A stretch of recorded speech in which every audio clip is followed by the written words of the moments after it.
आज हम लोग कक्षा 8 की गणित के दूसरे चैप्टर वर्गमूल की दूसरी अभ्यास के प्रश्नों का सॉल्यूशन करेंगे। आइए शुरू करते हैं। अभ्यास 2B। पहला प्रश्न है गुणनखंड विधि से निम्नांकित के वर्गमूल ज्ञात कीजिए। तो हमें सबसे पहले करना क्या है, जो संख्या दी हुई है उसके हम अभाज्य गुणनखंड करेंगे। संख्या है 7744। अब इसके गुणनखंड हम करते जाएंगे। यहाँ हम देख रहे हैं ये 2 से विभाज्य है, तो सबसे पहले हम इसको 2 से ही काटेंगे। 2 यहाँ लिख दिया। अब 2 का पहाड़ा ऐसा ले जाएंगे कि वो 7 से कम हो, तो 2 तियां 6। अब घटाएंगे तो 1 बचेगा, 16 17 हो जाएगा, 2 8 16, फिर 1 बचेगा, 2 7 14, फिर 2 दूनी 4, फिर लास्ट में 2 है तो 2 से विभाजित है, तो हम 2 से ले जा रहे हैं। ये हो गया 2 एकम 2 आया 1, 2 9 18। अब कुछ शेष नहीं बचा, 7 में ले जाएंगे तो 2 तियां 6। अब 6 यहाँ लिख के घटाएंगे तो 1 बचेगा, 12 हो जाएगा, 2 छंग 12। 2 से काटने का मतलब 2 से मौखिक भाग हम इसको दे रहे हैं। फिर हम अभी 2 से ले जाएंगे क्योंकि यहाँ पे 6 है, तो 2 का हम पहाड़ा 19 में ले जाएंगे तो 2 9 18 बचा 1, 2 छंग 12, यहाँ 13 था ना, 12 घटाएंगे फिर 1 बचेगा, फिर 2 8 16।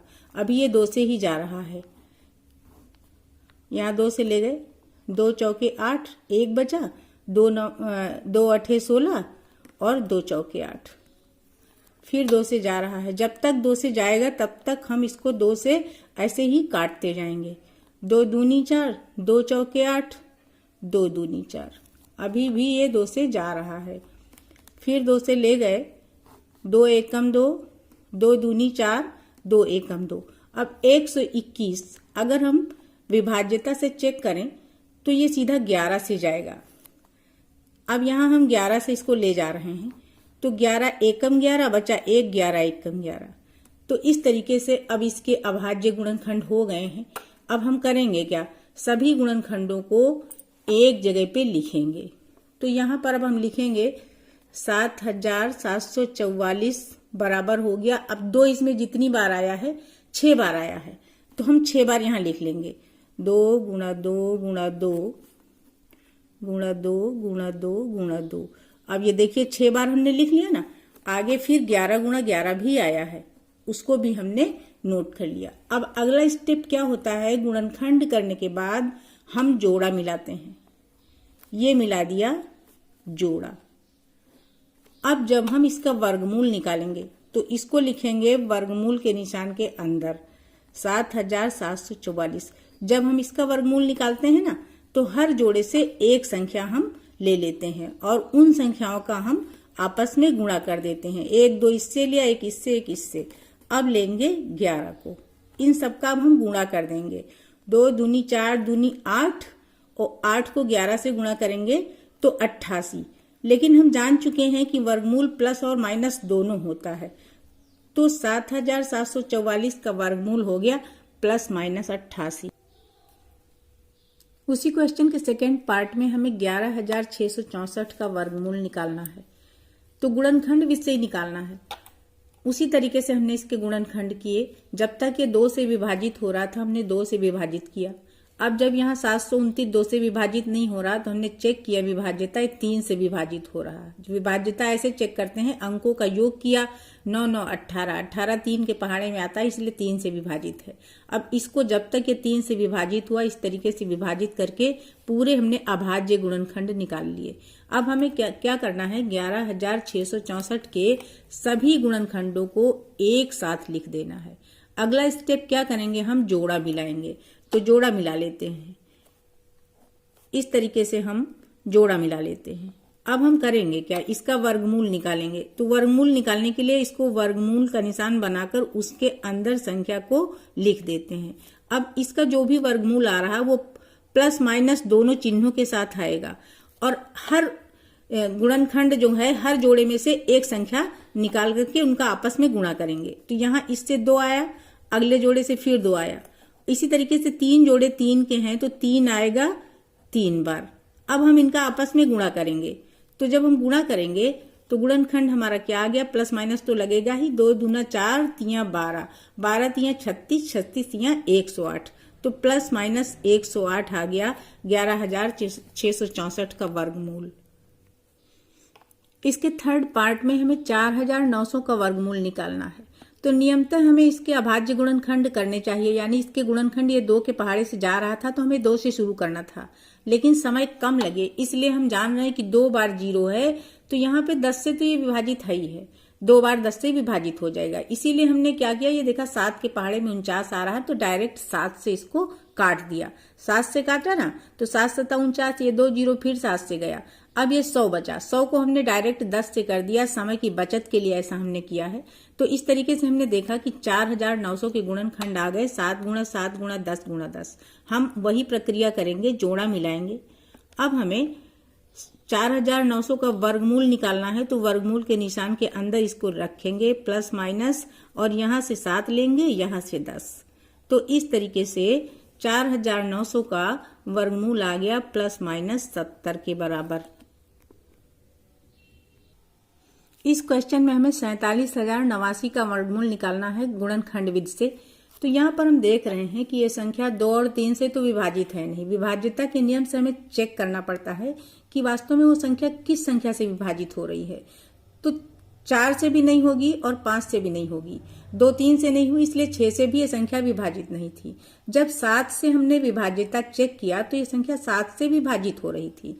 विभाज्यता का मेरा अलग से वीडियो अगर देखना चाहें आप तो देख सकते हैं, अन्यथा इसमें भी हम थोड़ा सा बता दे रहे हैं कि इकाई के अंक को दूना करके बाकी संख्या से घटाएंगे, और फिर जो शेष बचेगा उस संख्या के साथ भी यही करेंगे कि इकाई की संख्या को दूना करके बाकी संख्या से घटाएंगे। और ये प्रक्रिया जब तक करेंगे जब तक कि हमको 7 से कटने वाली संख्या नहीं मिल जाएगी। तो हमने इसी तरह से इसकी विभाज्यता चेक किया तो ये 7 से विभाजित हो रही थी। इस तरीके से हमने 7 से विभाजित किया। अब ये 961 जो है ये किसी भी संख्या से विभाजित नहीं हो रही थी। तो इसके लिए हमें थोड़ा सा ये सोचना पड़ता है कि अगर इकाई में 1 है, जैसे अभी हमने पिछले क्वेश्चन में किया है, इकाई में 1 था, तो इसका मतलब है वो संख्या 11 से या 21 से या 31 से विभाजित होगी, या कोई और भी संख्या हो सकती है। तो हमने यहाँ देखा कि इकाई में 1 है। अब लास्ट में जो संख्या है इधर साइड में, इसको हम देखते हैं सैकड़े वाली संख्या को कि ये किसका वर्ग है। तो ये 3 का वर्ग है, इसका मतलब है ये 31 से विभाजित होगी। ये 3 का वर्ग 9 या 9 से बड़ी भी संख्या हो सकती थी। तो इस तरीके से हम चेक कर लिए हैं कि ये 31 से विभाजित होगी। 31 से जब हमने इसको भाग दिया, आप चाहें तो अलग भी 31 से इसको भाग देकर देख सकते हैं, तो 31 आ गया। तो इस तरीके से 47,089 के गुणनखंड हो गए 7 गुणा 7 गुणा 31 गुणा 31। उसी प्रक्रिया से हमने क्या किया, इसका जोड़ा मिलाया। अब इसका वर्गमूल हमें निकालना है, तो हम क्या करेंगे, इसको वर्गमूल के निशान के अंदर रखेंगे। इसका वर्गमूल आ गया प्लस माइनस 7 गुणा 31। अब हमने क्या किया है, इसका गुणनफल निकाल लिया, तो ये आ गया प्लस माइनस 217 के बराबर। सेकेंड क्वेश्चन है, गुणनखंड विधि से निम्नांकित के धनात्मक वर्गमूल ज्ञात कीजिए। पिछले क्वेश्चन में हमें प्लस माइनस दोनों का आंसर देना था, इस बार सिर्फ हमें धनात्मक वर्गमूल निकालना है। और ये संख्या दी हुई है 625 बटा 1296। इसका हमें वर्गमूल निकालना है। तो यहाँ पर हम अंश के भी गुणनखंड करेंगे और हर के भी। ये हमने 625 के गुणनखंड कर लिए हैं और 1296 के भी गुणनखंड कर लिए हैं। समय की बचत हो जाए इसलिए हमने पहले से ये गुणनखंड इस तरीके से हमने कर लिया है। अब हम क्या करेंगे, सभी गुणनखंडों को एक साथ लिखेंगे इस तरीके से, 625 बटा 1296। अब अंश के गुणनखंडों को ऊपर लिखेंगे और हर के गुणनखंडों को नीचे लिखेंगे। काम वही करेंगे हम। अगला स्टेप जो हमारा होता है जोड़ा मिलाने का, वो हम इस तरीके से जोड़ा बना लेंगे। अब क्या करेंगे, हम इसका जब वर्गमूल निकालेंगे तो इसको वर्गमूल के निशान के अंदर रखेंगे और वैसे ही एक एक संख्या ले लेंगे। इस बार हमें सिर्फ धनात्मक वर्गमूल लेना है। तो यहाँ ऊपर से 5 गुणा 5 हो गया, दोनों से एक एक लिया, और नीचे क्या हो जाएगा, 2 गुणा 2 गुणा 3 गुणा 3। जब हम इस तरीके से गुणा कर रहे हैं तो ऊपर का गुणा आ गया 5 और नीचे का आ गया 2 दूनी 4 तियां 12 तियां 36। नीचे का गुणनफल आ गया 36। तो इस तरीके से 525 बटा 1296 का वर्गमूल आ गया 5 बटा 36। सेकेंड पार्ट में हमें 529 बटा 196 का वैसे ही वर्गमूल निकालना है गुणनखंड विधि से। तो 529 की हमने विभाज्यता चेक किया तो किसी संख्या से 1 से 10 तक किसी भी संख्या से विभाज्य नहीं हो रहा था। तो फिर हमने वैसे ही गैस लगाया कि यहाँ पर 3 का स्क्वायर है, तो इसका मतलब है ये जिस संख्या से विभाजित होना है उसका इकाई का अंक 3 होगा।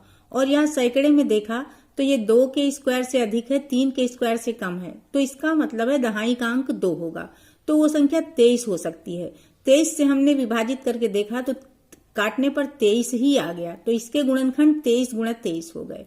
और फिर 196 के भी हमने गुणनखंड कर लिए, और वैसे ही पूरी संख्या लिखकर अंश और हर के अलग अलग गुणनखंड ये नोट कर दिए, फिर जोड़ा मिलाया।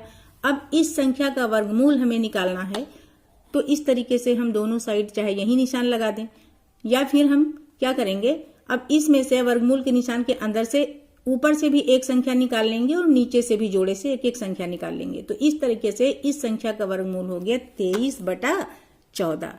अब 23/14 में क्या है, अंश बड़ा है। इस रूप में भी हम आंसर दे सकते हैं, लेकिन जब अंश बड़ा होता है तो इसको हमें सरल कर लेना होता है, इसको संयुक्त भिन्न में बदल लेना होता है। 14 का पहाड़ा 23 में कितनी बार जाएगा, एक बार, तो एक यहां लिख देंगे, एक सही, फिर हम 23 से घटाएंगे 14 को, तो आ गया 9, एक सही 9/14 आ गया इसका वर्गमूल।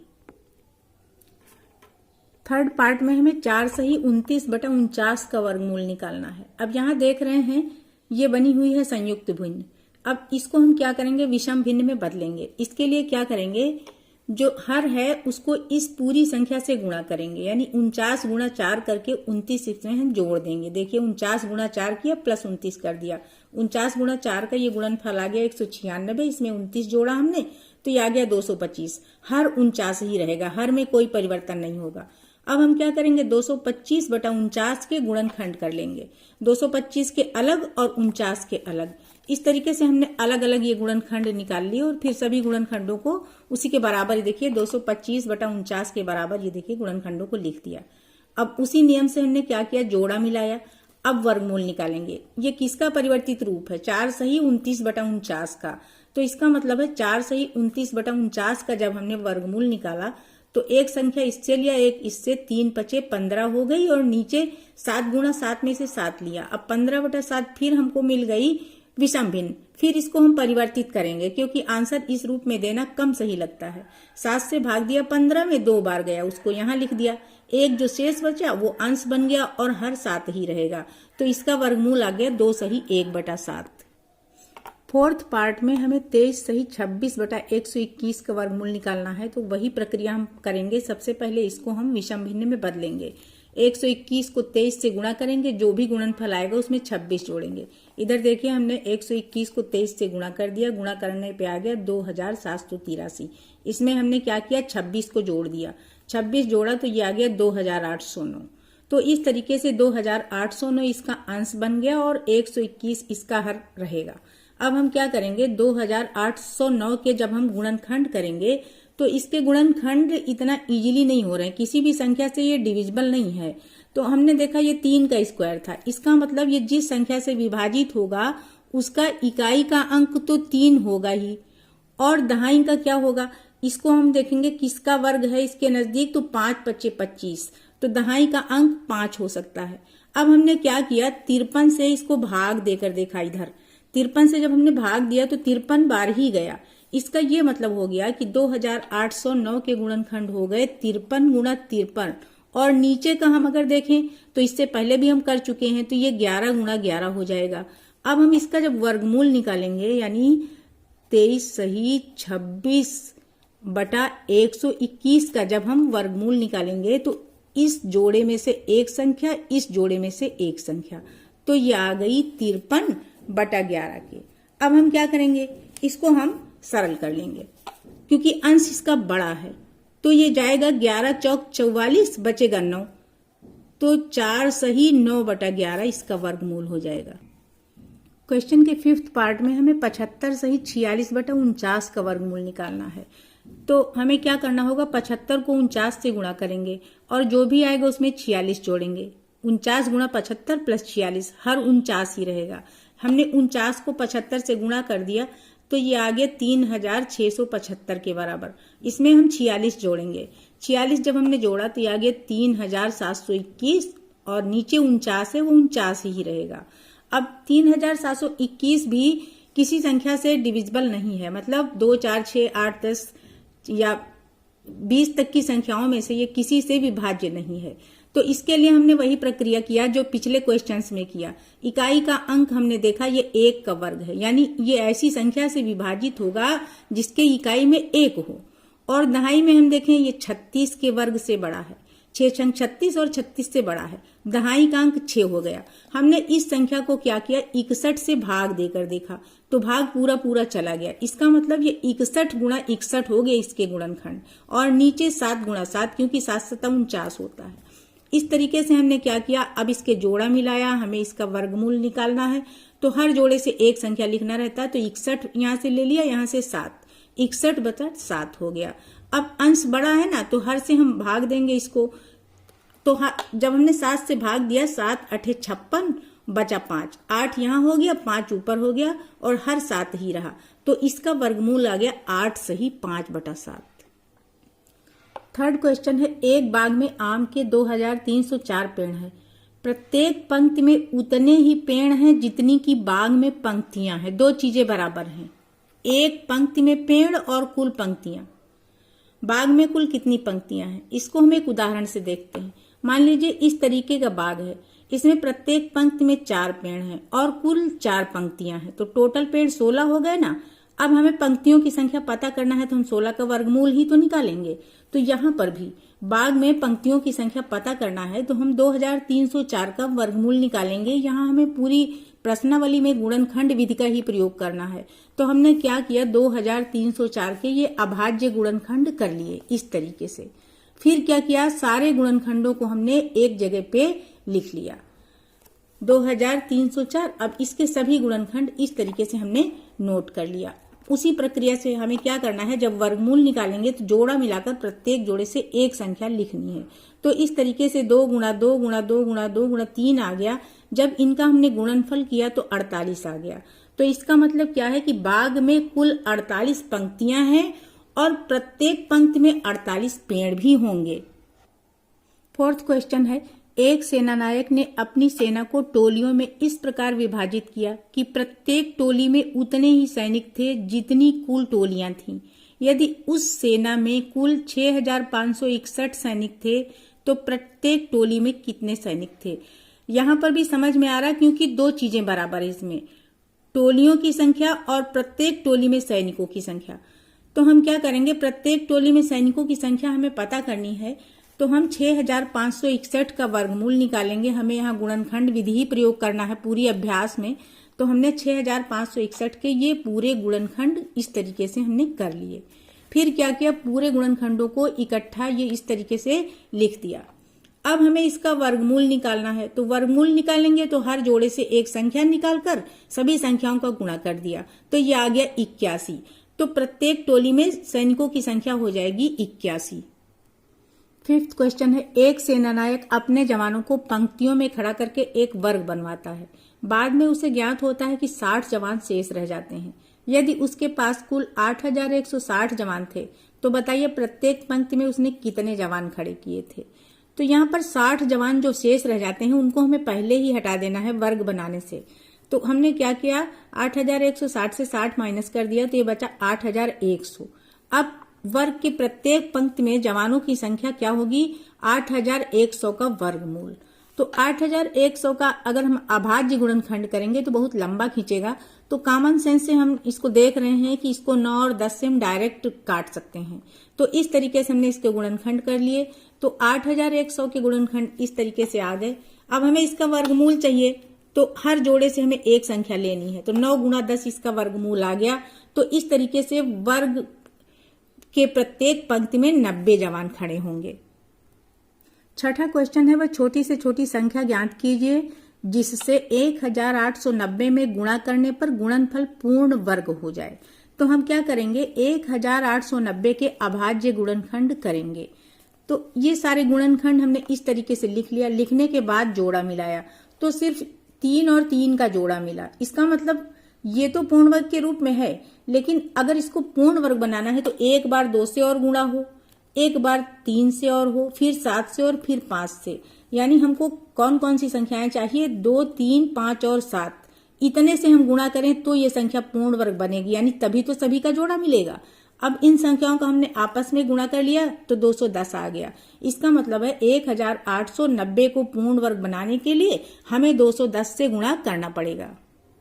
लास्ट क्वेश्चन है, वह छोटी से छोटी संख्या ज्ञात कीजिए जिससे 9408 में भाग देने से भागफल पूर्ण वर्ग हो जाए।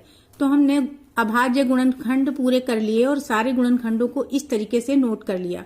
तो इसके अभाज्य गुणनखंड करके जब हमने जोड़ा मिलाया तो सभी संख्याओं का जोड़ा मिल रहा है, लेकिन 3 का जोड़ा नहीं मिल रहा है। इसका यह मतलब है कि अगर ये 3 नहीं होता, यानी 3 से हम भाग दे दें तो ये 3 को काट देगा। अगर बटा 3 कर देंगे तभी तो ये पूर्ण वर्ग बन जाएगा, जब 3 हट जाएगा। तो इस तरीके से 9408 को अगर हम 3 से भाग देंगे तो ये पूर्ण वर्ग संख्या बन जाएगी। आज के लिए इतना ही। Thank you.